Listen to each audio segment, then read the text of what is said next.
Welcome to part 5 of Colonial Society. Now we're going to take a look at George Whitefield.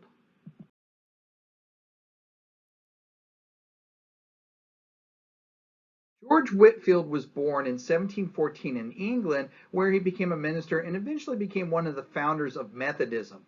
After founding Methodism in England in 1740, he decided to come to the English colonies in order to try and spread that movement there. And he would do so by going around and giving these very impassioned sermons in front of crowds of thousands of people. And the effect that he had on them is pretty profound, as we can see by some of the reactions that were written.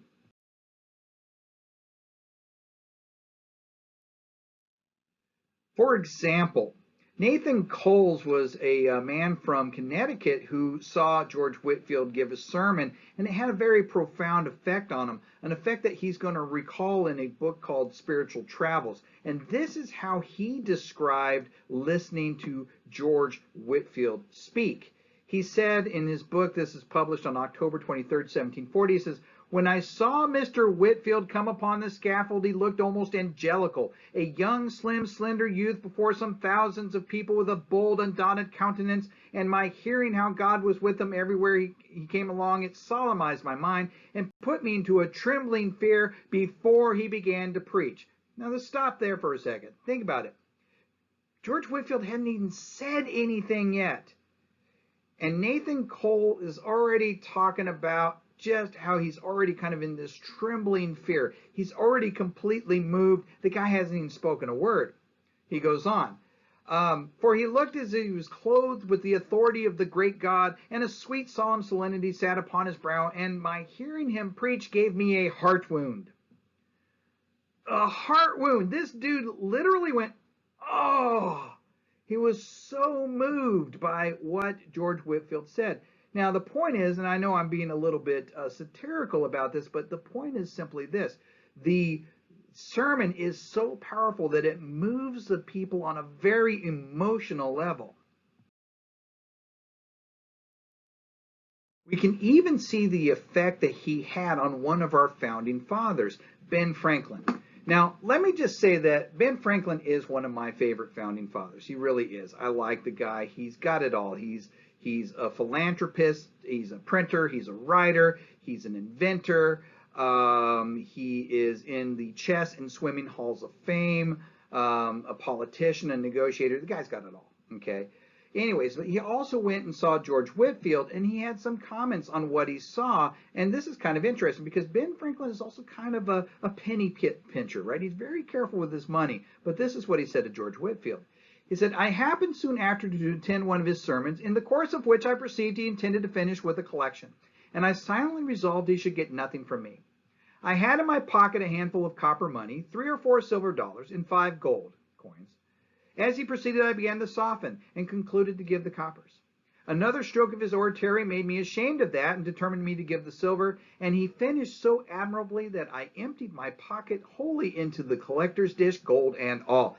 Think about this. He got the penny-pinching Benjamin Franklin to dump his pockets into this collection dish. He had a profound effect on anybody he came in contact with, and he went everywhere. Right? I always say I'm going to do this. I hope one of these years I'll do it. I keep saying I'm going to make a concert t-shirt one of these days that has a picture of George Whitefield right in the center, and across the top it's going to say George Whitefield. Below that it's going to say First American Tour, because it was the first American tour. It'll scare the hell out of you. Just a little pun on his ministry.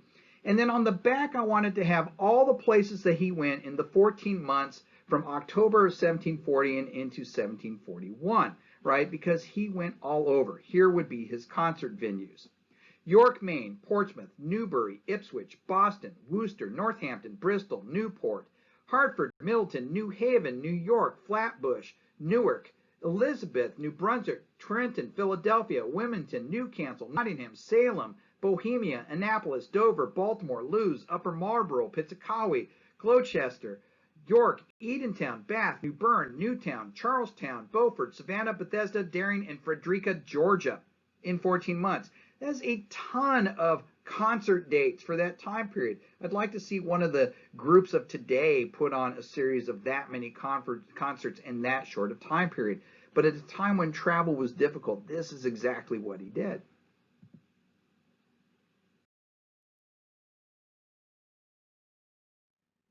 Now, in all of these venues, George Whitefield conducted what was known as field preaching. He would go to these large outside areas.